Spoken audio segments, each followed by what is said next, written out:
Okay. Good evening, everyone. It's 2 minutes after 6, so I'm calling the public hearing of the Champaign County Board to order on the 27th of September. Would the clerk please call the roll? Heiser? Jay? Maxwell? McGuire? Michaels? Where did somebody disappear to? Mitchell? McGuire is here. Oh. Quisenberry? Here, Mr. McGuire is right there. Rector? Here. Rosales? Schrader? Schwartz? Weibel? Alex? Here. Anderson? Here. Bergson? Carter? Coert? Esri? Harper? Harrison? Here. Harkey? Here. Petrie? Present. Thank you very much. A quorum is present. Would you please read the notice of the meeting? Notice is hereby given that a public hearing of the County Board, Champaign County, Illinois, will convene on September 27, 2016 at 6 p.m. in the Lyle Shields Meeting Room, Brookings Administrative Center, 1776 East Washington Street, Urbana, Illinois, for the purpose of receiving public comment on the fiscal year 2016 budget. Thank you very much. Please note that Ms. Coward is in attendance now. As to introductory comments, I just wanted to take a moment to acknowledge that we had a pretty rough weekend last weekend in our community, and we've had some pretty rough times since last January. The City of Champaign statistics on shooting is, to this present day, 76. So just a moment of silence. They're having the vigil on the campus at 7 o'clock, and we're here at Brookings. So a moment of silence just to acknowledge that there's some tough times in our community.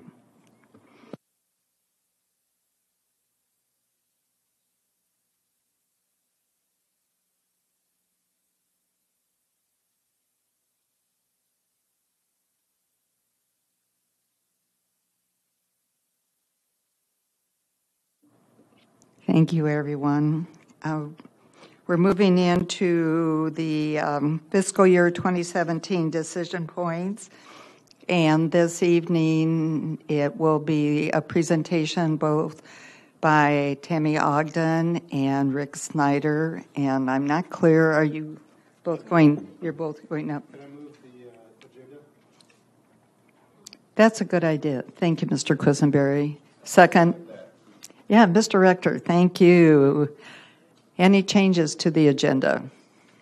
All right, seeing none, all in favor say aye. Aye. Those opposed, nay. All right. On to the presentation. Yes. No, it's down toward the end. Yes, you're reading Thursdays. You're really on me tonight, right? You're keeping me on my toes. Okay. Ms. Ogden and Mr. Snyder, please talk to us about the 2017 budget. Thank you, Madam Chair. Over the last several months, we've had to acquaint ourselves with the budget, me being the new county administrator, of course, Tammy going through also her first cycle with the budget. So we appreciate all the help and support we've gotten from the board and staff in getting this put together. We're pleased to have I think we have a pretty good budget put together, a solid budget. Of course, there's always unknowns that we're going to have to deal with in terms of the state. Whatever happens with the budget there could potentially derail some of our plans, but we've tried to be as conservative as possible in our projections with the revenues and expenditures. So I'm going to allow Tammy to take over here and present our decision points for 2017. Okay, you are looking at the entire county budget for fiscal year 2017 here. Revenues are budgeted at just under $125 million.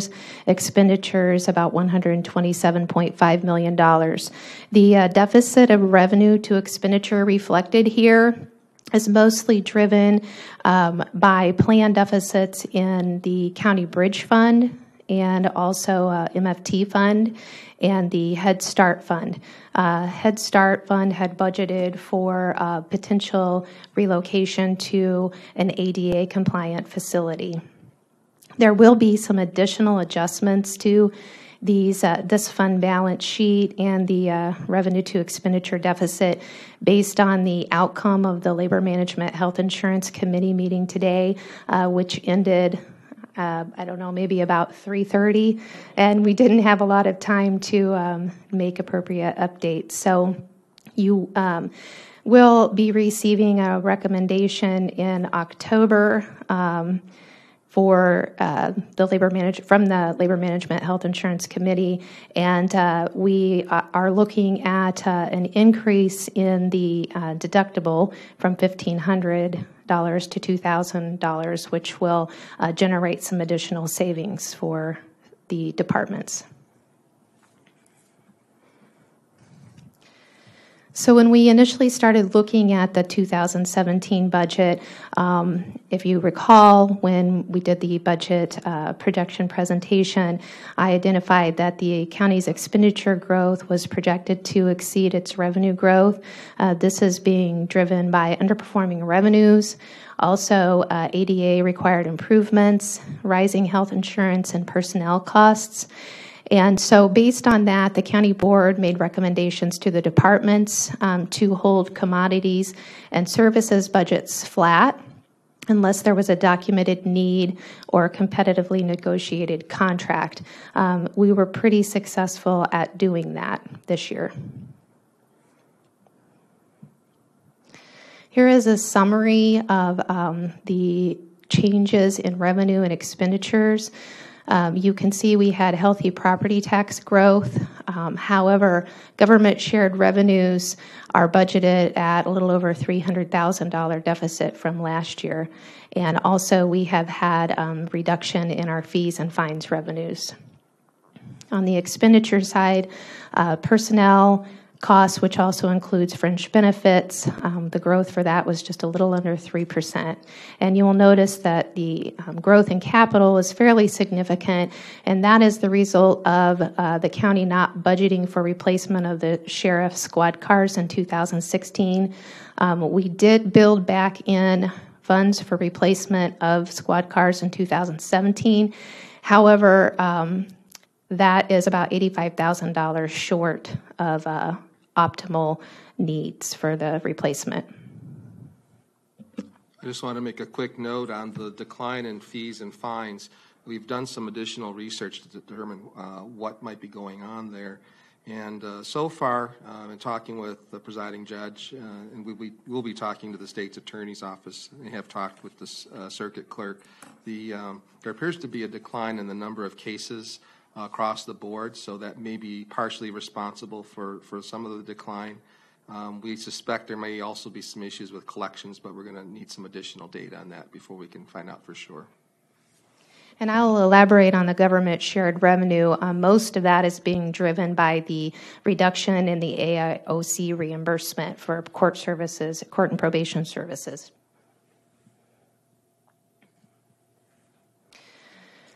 So initially, Mr. Alex has a question.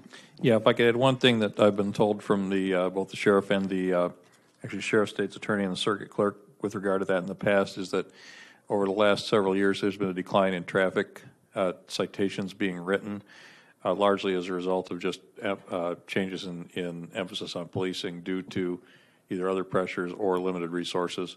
So the police departments are focusing on basically things other than traffic. And a considerable number of traffic tickets, I guess, in the past have resulted from initiatives where the state would provide money to do sort of holiday weekend enforcement, specific safety initiatives where they would both provide, state police and help subsidize local authorities to do those safety checkpoints and things like that.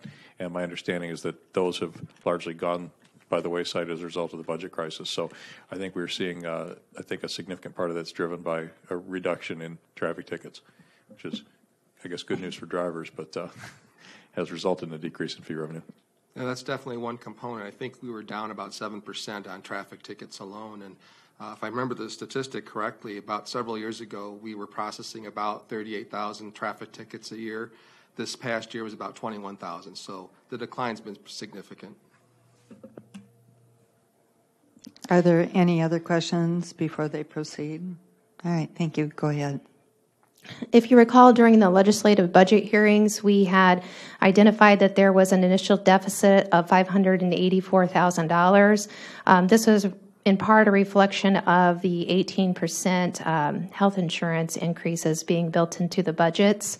All along, we had indicated that there was likely to be a deficit associated with the ADA improvements, which are required by our settlement agreement and must be completed by March of 2018.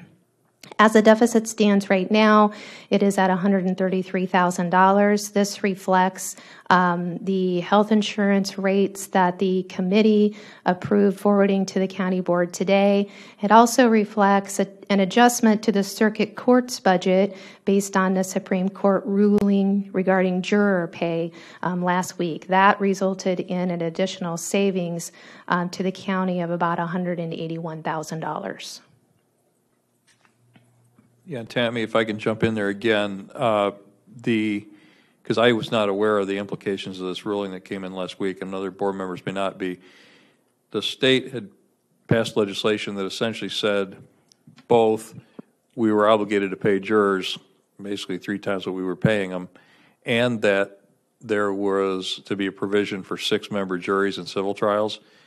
And the Supreme Court struck down basically struck down the entire law. It seems like it was struck down based on the 6-member juries being unconstitutional, but essentially a side effect was that because they were linked in the legislation, the juror pay increase went away as well. Mr. Webble. Do we know if the circuit court plans to go back to the old fee? The old juror pay, you mean? Yes. Yes, they do.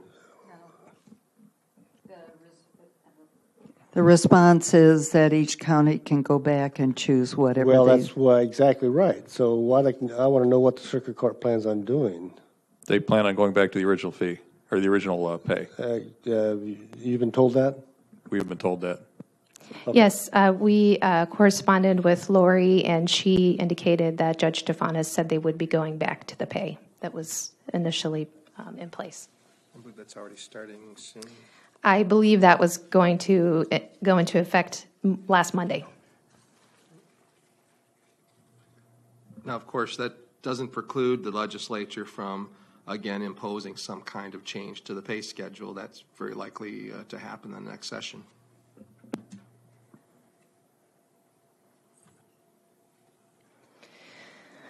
So this is just a diagram that somewhat shows the flow of the county's revenues and expenditures.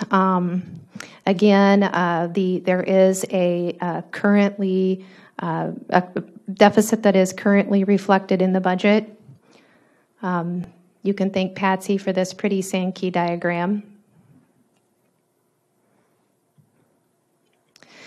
During the legislative budget hearings, the county board received 2 requests from departments for FTEs.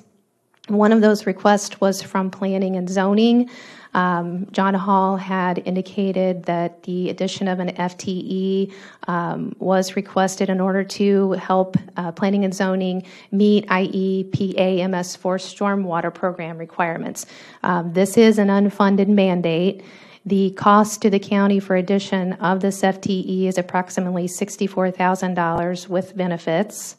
That can be offset by about $14,700 by shifting current appropriations for temporary staff in planning and zoning's budget. The current approach that planning and zoning is using is current and temporary staff. However, alternate solutions are, and I believe that there are currently 2 contracts in play with RPC, one which would shift the majority of the contract from LRMP to MS4. And another option would be to increase temporary staffing budget for John. The current budget for his temporary staff is $14,732, and he let me know today that will take him through March 31st. I know he's here. I don't know if there are more specific questions in regards to this request. They might be more appropriately directed to him. Well, I was wondering if Mr. Hall has any more information that he would like to add to ways and means of getting to 64,000.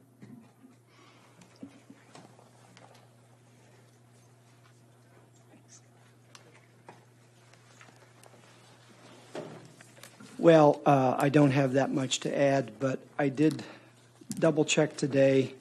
If you've been following the memos to ELUC, I've been trying to keep ELUC up to date. We have experienced a really big increase in zoning cases and permitting this year. That's because of the better economy, and that's a good thing. I don't know if that's going to continue. For what it's worth, the worth is about an additional $4,000 so far this year in zoning case fees, and about an additional $11,000 in permit fees. Now, that's just through August. And we are in the process of having one of our biggest Septembers ever in regards to both of those categories. So we're having a great year in planning and zoning. If our staff seems a little stressed out, they are. But again, that's an additional $15,000 this year. I have no way of knowing if that's going to occur next year. For all I know, it could be a reduction next year. That's just how these things go. But what I do know is that this is an increase over last year, and it's an increase over the average of the previous 5 years. So this is a unique year. If it continues, you know, I may be asking next year for more staff. Who knows? Because it is really putting our department under a lot of stress this year.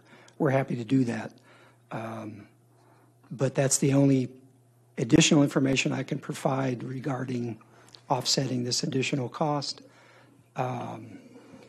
As I've explained to ELUC, this FTE for the first couple of years would be primarily working on the storm sewer system map for Champaign County. Once we get that major deadline met, well, in addition to that storm sewer system map, we also have some new requirements for annual monitoring of our stormwater program, monitoring of discharges from high priority outlets. Remains to be seen how many of those we actually have. This storm sewer system map is a keystone to the whole MS4 program. It's a map of infrastructure that the county does not own. It's a map of infrastructure that largely wasn't approved, or if it was ever approved, it was so long ago there are no records. So it's a critical map to understanding how much work we have to do in the MS4 program. Once we have that map, we'll have a better idea of this ongoing annual requirements for both monitoring of stormwater quality problems and what they call illicit discharges. As time goes on, we'll also be having to do more inspections for our land disturbance erosion control permits. So far, we only have a couple of those. As time goes on, that's going to grow probably by a couple a year. This new staff person would help with all of that. The longer we put off staffing for the MS4, the more we're going to have to rely on the RPC contract or other means to do that work, because the work has to be done. Currently, RPC staff is helping out with the storm sewer system map. Another requirement of that MS4 program is a thing called public involvement related to environmental justice. I'm happy to say your Regional Planning Commission staff has lots of experience with that. They're doing that for you, and they're going to do a great job.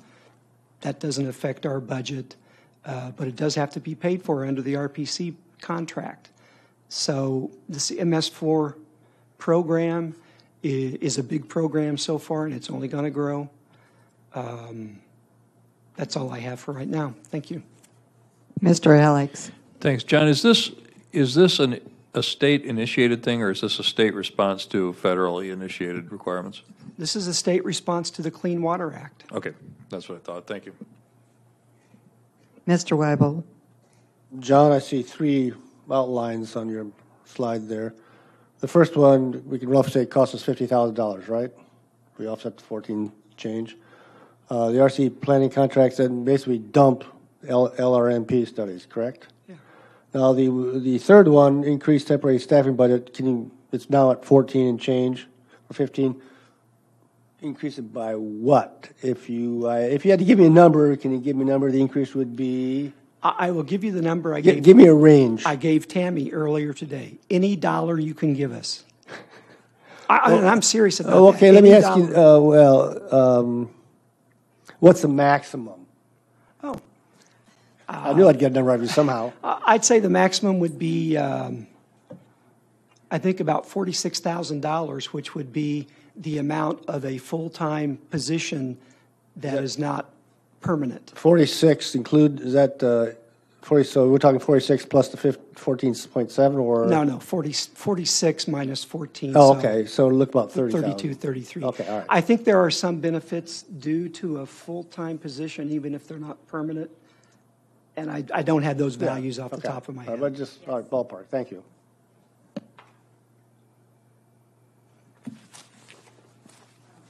Mr. Maxwell. How much could be recognized if we did defer that LRMP to the RPC for a while? How would that impact RPC? And again, how many dollars would we net by doing that for 1 year? Well, the proposed contract right now, 55% of it is for the MS4.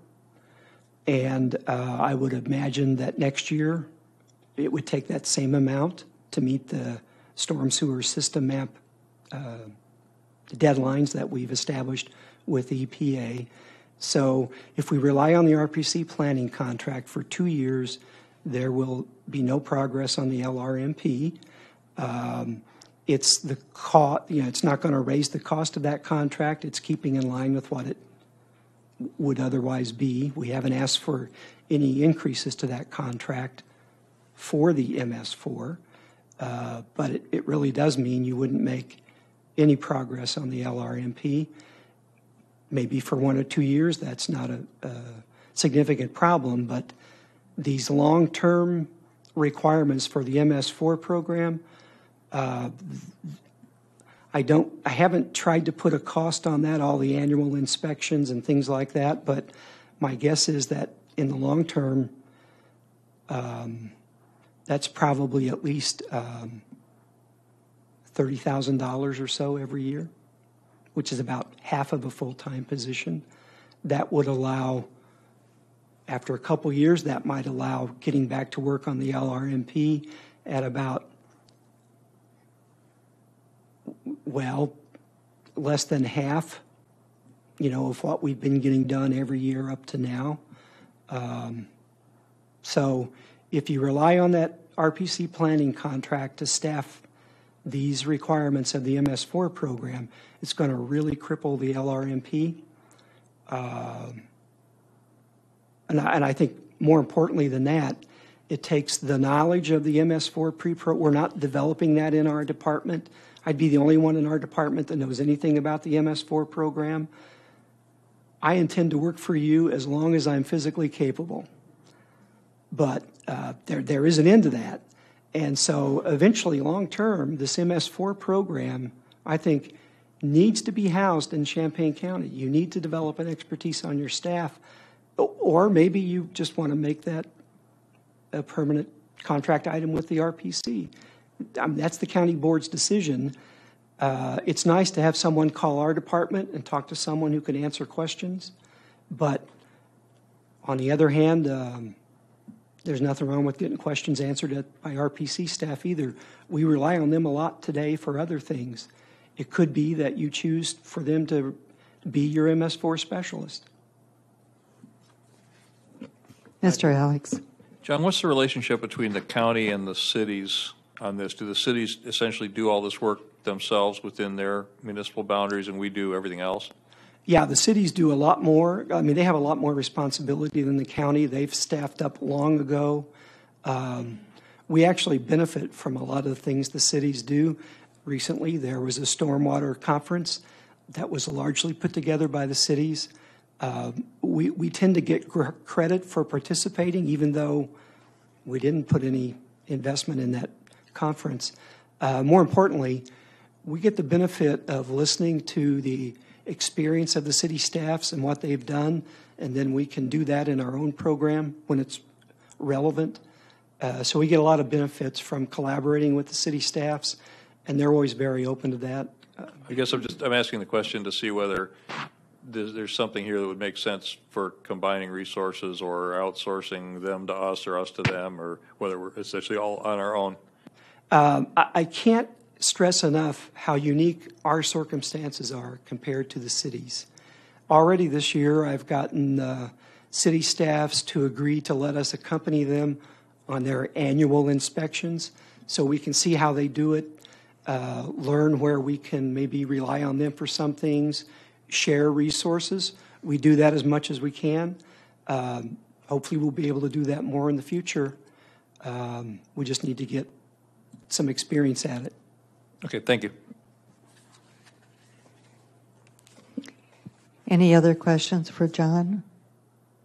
Well, I do want to make a comment. The LRMP has been in place in urban planners' terms long enough that it needs a revisit, not total rewrite, but a revisit now.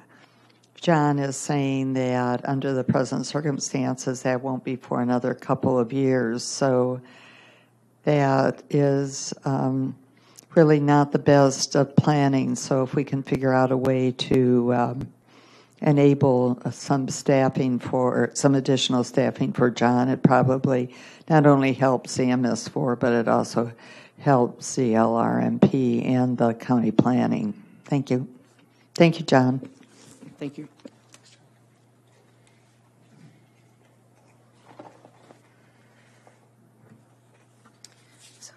A second request that was received was from the county clerk, and this was for a transfer of an FTE from IT to the county clerk's department for maintenance of in-house software that takes care of voter registration, poll booths, vital records, etc.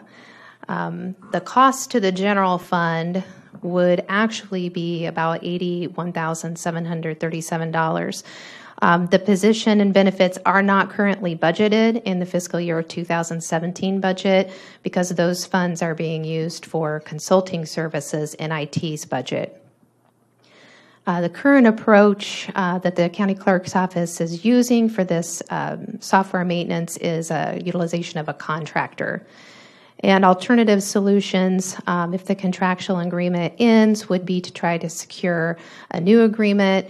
And if that can't happen, then vendor software will be required, which Rick can speak more to this. But my understanding is that there is a significant cost to this software. I believe that the clerk had mentioned that the equipment and software initial acquisition cost was somewhere around $300,000 to $400,000. So it's significantly more than what we're spending now to maintain the software internally. Mr. Quisenberry. I would like to add that if a software like that out of the box costs $300,000, you can anticipate a 15 to 20% maintenance fee to keep that software current and supported by the vendor. And so in that light, I actually think I would say $300,000 is probably on the low side of what I would anticipate a package to do this collection of things to do. So in the sense of having a person on staff doing this development, which by the way is in current technology development, it is not like AS400 type development at this point. It's modern development. It is a staff kind of position where you could find another person to do this work in the future. This is an economical choice. I will also say that I'm still not a fan of distributed IT in this current world where most organizations are trying to consolidate IT, because you have the resources in one place and you can share them amongst other needs, not just one siloed need. But there was an attempt to do that in this particular case, and it was not successful. So I hesitate to hold that out as a limitation against making this move, because it was attempted and it did not pan out. Any other questions on this? Mr. Weibel? I assume the current contractor is local? Yes, that's correct. I believe that Anna is actually conducting some work right now for the Okay. park. The other question is, does the throwing out the law that allowed us to have on voting day registration, was that part of this software? Was part of the software for that? Do you know? So, I couldn't answer that question.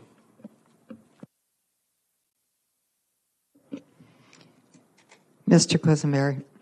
Yeah, I'm not going to speak with any authority here, but since the poll books are involved in this software, I think it is probably essential to have. It's tied to the ability to do same-day registration, because those poll books look at the central repository of our registration, and that's part of this. So while I can't say unequivocally, I'm pretty strongly believing that. Mr. Maxwell? Yes. Do you know if the clerk has funds within his office through fees and that sort of thing that would allow him to fund this? Or is this something we have to plan for from the general corporate fund?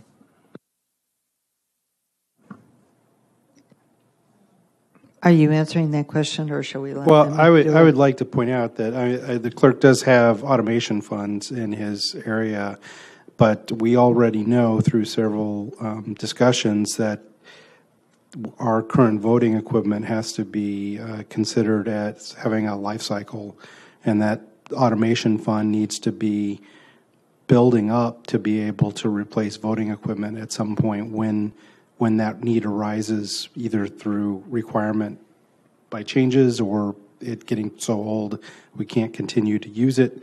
And so if we start looking at spending salaries out of that automation fund, it won't grow very fast. Ms. Ogden or Mr. Snyder, do you have anything to add to that? The $81,000 reflected here includes fringes, but the county clerk proposed supplementing the salary that would be budgeted in the general corporate fund with funds from his automation accounts or funds. So for those of you questioning whether we can get a programmer analyst for $81,000 including benefits, the answer is that the county clerk intended to supplement that salary. If you look at surveys for, I think the technology used for that is Microsoft .NET based. I know the local market's probably a little bit lower, but I think nationally you're looking at around $90,000 to $95,000 for a competent programmer in that area. Mr. Quisenberry? I have a lot of experience with this. Right now, a senior developer on campus would be making in .NET development between $65,000 and $75,000. No burden, no fringe benefits included in that number. That would be straight salary. So that is a price that looks reasonable even for our market. One other comment to Mr. Quisenberry's observation.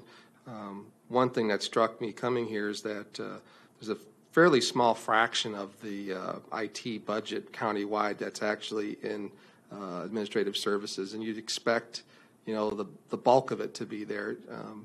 Typically, IT organizations are organized and are centralized within an organization. So, going forward, we'll be bringing some information to the board discussing how we might address that. I think that there would be some operational efficiencies, and from a strategic standpoint, we'd be able to serve the county needs better if we were more centralized in that area.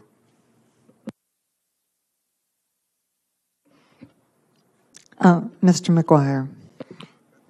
Has the clerk talked about any savings because they won't be having a same-day registration at all the polling places that might be put toward this position? Because he asked for a significant amount of funds. I'm not aware of any savings that would be generated by that. I can't speak to that. Well, there was a lot of discussion, I think, when these positions were brought up, that there would be extra funds required to do the election based on the fact that so many people would be asking to register to vote the same day as the election. And now that's been thrown out of court. So, Mr. Alex. I think we got to give them more than 24 hours after the decision to figure it out. I would definitely expect him to have a comment on that, and I will ask him to provide that going into the budget hearing on Thursday, because there may indeed be an impact. Although I would note that I don't think the decision is final at this point. I'm sure that we'll see several more courtrooms between now and Election Day. So it would be great if there was some savings there, but we don't even know if that's going to happen or not. Also, of course, the restriction on if the courts if ultimately same-day registration is thrown out, it applies to the precinct level, but not to the early voting locations. So people would still be able to register essentially in person and vote at the early voting locations. So I'm not sure we know exactly what the impact of that will be yet, if indeed that stands up, which it may well not. Mr. Quisenberry and then Mr. Harkey. I would also point out that since you've been here for several years, you all have seen that the clerk's budget, what he requests, is variable based on what election is going on that year or not going on that year. And so while that might make a small dent in this particular year, this is something that will go on through non-federal election years and state election years. Mr. Harkey. Yeah, the thing is that the software will be required at every polling place anyway, because that's where all registered voters, and that's why it has to be hooked up to a network, because it's at a central database, all the registered voters. So whether people are registering people to vote there or not, they still have to have access to the software to show the registered voters and to click them as having voted. Mr. McGuire. and still changing from 102, I think, precincts in the county to maybe 7 early voting locations. And we're talking about staff. We're not talking about whether it's software or not. To staff to man, because that's what he asked for additional funding for, was the Mr. Harkey. The staff to maintain the software.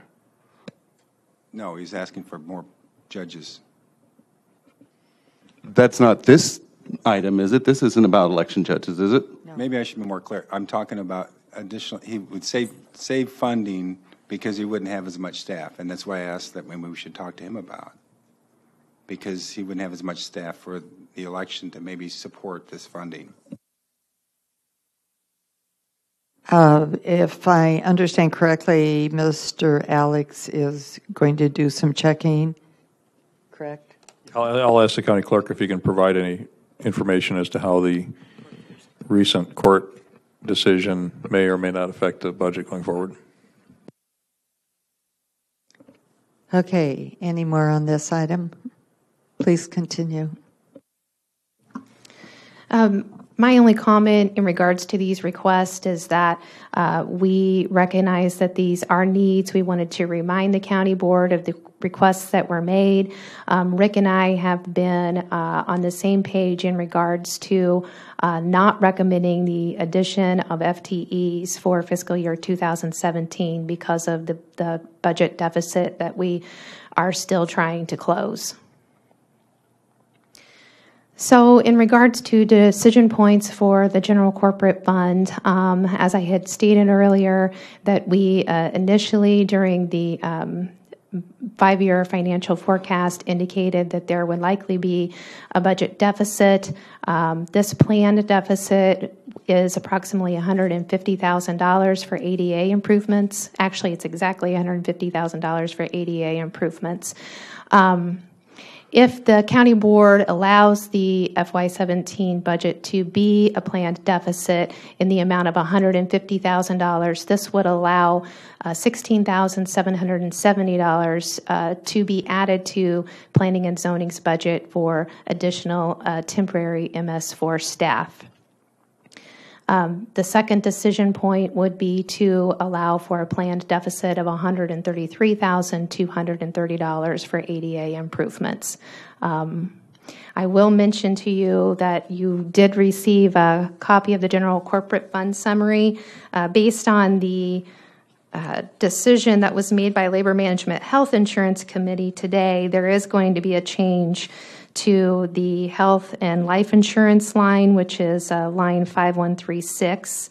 That line actually is now appropriated at $3,262,804, which translates to an expenditure total of $36,403,296. So if you're comparing what numbers we've been talking about here to this summary, you will have to make some adjustments. We just did not have time to reprint these this afternoon.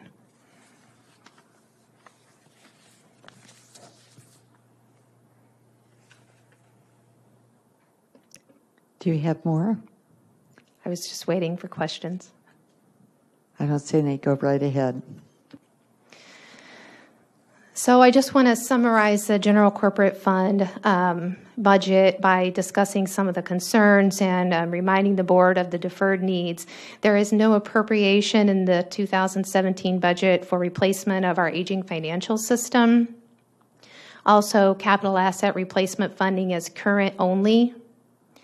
And the facilities maintenance budget is status quo at $532,000, which, as you know, falls significantly short of what the county's investment really needs to be for maintenance. Also, squad car replacement was put back into the budget at $145,000, but this is $85,000 less than what the sheriff normally has budgeted for squad car replacement. And keep in mind, that's coming off of no budget in 2016 for squad car replacement.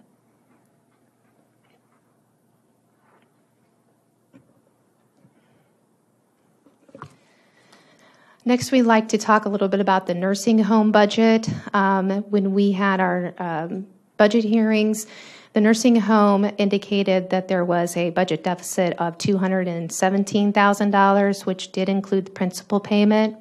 The current deficit stands at $160,000, and that is due to revised health insurance numbers. The budget for 2017 has no appropriation for capital expenditures, and there is not a fund balance.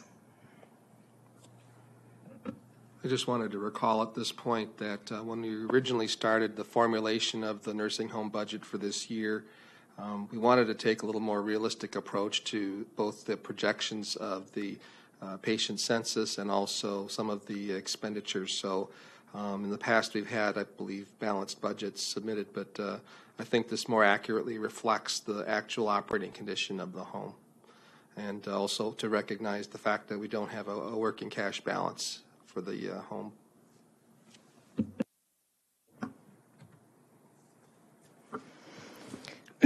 So there's not a lot of movement in this budget for us to try to close the deficit. One way would be to reduce the budget for contract nursing. Currently, it is budgeted at $332,000. If we reduce that to $171,300, that would close the deficit. The nursing home has has not had any expenditure for contract nursing since April. In January, they spent approximately $77,000, and that number has slowly declined. In April, they spent $13,000 on contract nursing. So we're nearly 5 months without having spent anything for those services. The other option is to increase budgeted census, which initially Rick and I did not want to do. The census at the nursing home has been slowly increasing. And right now in the 2017 budget, the census is at 180. Increasing the census by 1 private pay and 2 more Medicaid residents would close this deficit. I wanted to note on the contract nursing, the original proposal from MPA was around, I think, $110,000 for nursing next year. And after consulting with the board and looking at some of the past expenditures, that's when it was increased to $332. So 171 would fall somewhere in between those 2 points. Ms. Schwartz and then Mr. Alex. I mean, I understand the need for some people to look at a balanced budget, but it seems to me that neither one of these is really the decision point. I mean, they're going to try and minimize contract nursing, whether you're going to allocate 330, 170, or 0. So it really doesn't affect their decision. And the same thing with the census. They're going to try and bring the census up. So if it makes somebody feel more comfortable to have a 0, fine, play with the numbers. But unlike other things where we actually have spending authority or something that actually makes a difference, I don't really think neither one of these decision points is real in terms of making any difference to actual decisions. On the Medicaid, considering our issues with Medicaid pending, I get nervous every time anybody try to increase Medicaid census. So if you want to play with numbers to make anybody feel more comfortable, I would play with the contract nursing. But that's my preference.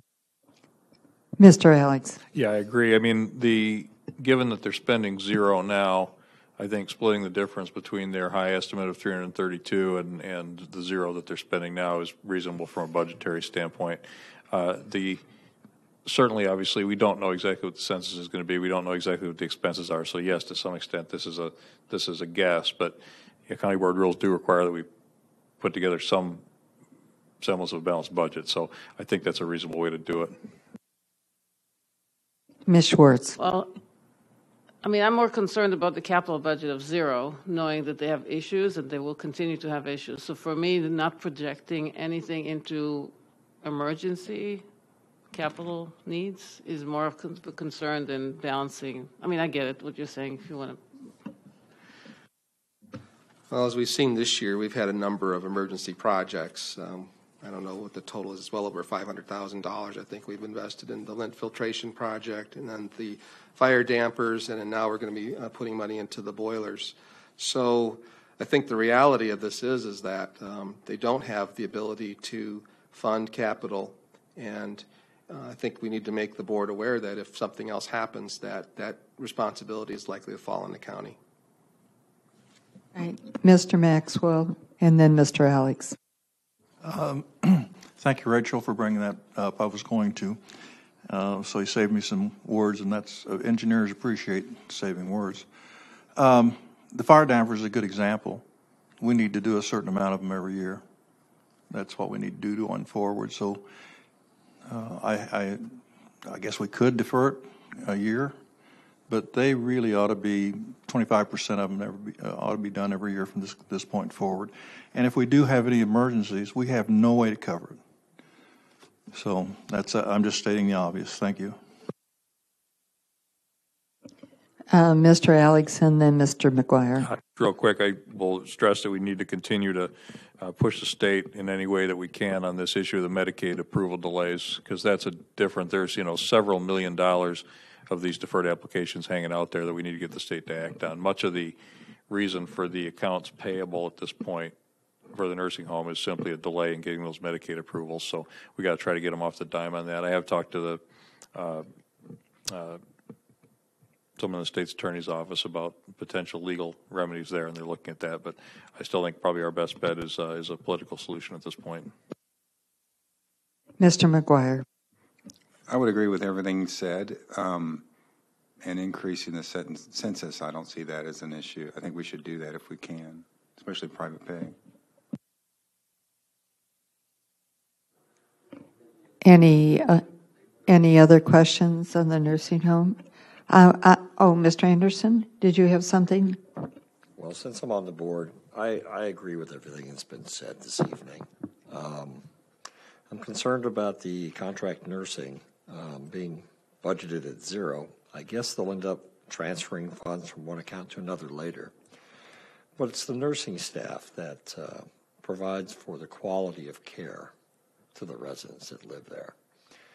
And if they don't have the nursing staff available, they're already starting to experience some problems with recruitment of CNAs. And they need to go back to contract nursing, but they don't have the funds, and they'll be playing the game of where do I take funds from elsewhere, because they're not being provided them up front. Just a concern of mine. Thank you. Yes, Ms. Schwartz, you have a concern? No, I don't think we're reducing it to zero. I think the suggestion is to reduce it from 332 to 171. Wow. So I don't. It's okay. Other questions? I wonder if you would just review to remind us what is owed to vendors, and does that amount include what the nursing home owes the county for IMRF and some of the other aspects that they owe the county? The last number I had that I think within the last week or so, the accounts payable was about $3.2 million at the home. Of that, about $757,000 is due to the county, including about $600,000 in FICA and IMRF assessments. Mr. Herkey? Yeah, I realized that last week we effectively passed a loan on capital to the nursing home to do their boilers, but I do want everybody to remember that should the nursing home, some people get their wish and the nursing home fail and it get privatized or closed or whatever the ultimate result of that would be, the county, us, would still own the building and the boilers and the roofs and everything that we're doing over there. So every time we do make a capital investment over there, it is an investment in our own facility. We keep acting like the nursing home is a separate entity, but whenever we replace the roof on a highway building, we don't say the highway department owes the county for that. Whenever we put a new boiler in the courthouse, we don't say, well, the courthouse owes us for that. So, and I realize that some people have a different opinion of where the nursing home belongs, but as we worry about the nursing home's future capital investments, let's somewhat keep that in mind, that it is the only entity within the county that we regularly require to pay us back for capital investments in a building that is owned by the county. Not to mention the fact that they are paying off with their own operation expenditure a liability that is against us as a county. That building, the additional revenue that they're throwing towards our borrowed bond issue, when that money is paid off, that's paid off against a liability against the county, not a liability against the nursing home as a separate entity. Other questions and comments? Okay, go right ahead. I do want to mention that although there is no appropriation for capital, they do have, for nursing home building repair and maintenance, they did budget $100,000. And also, Gary had asked about the fire dampers, and I tried to confirm this today. There is $15,000 budgeted in engineering services, and in speaking with Dana, he thought that was about approximately the amount that was needed for, I think there's going to be a cyclical type of a inspection for those fire dampers. So I did ask them if that was for that, but I did not get a response.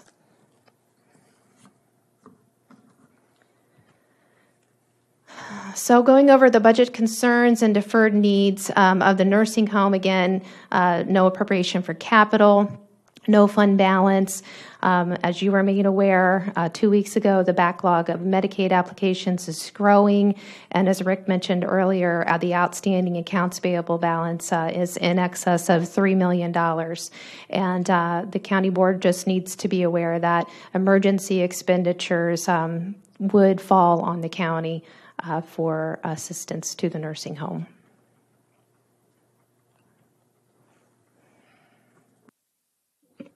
Thank you very much. All right. Are there any general questions, comments? This is the time to make them, to get them into the budget consideration. Mr. Rector, I can't tell if you have a comment or not. Okay, nothing. Mr. Alex does. I would just add that there is something that we are all aware of that is not in this budget, and that is the continuing deferral of maintenance on our facilities that we continue to do, and there are certainly differences of opinion among the members on this board as to whether that's $1 million or $2 million or $3 million a year, but it's certainly more than 530-some thousand, which is what we're spending. So although we can pass this off as a balanced budget, it is, in fact, not a balanced budget. Okay. Other comments, questions? Mr. Weibel.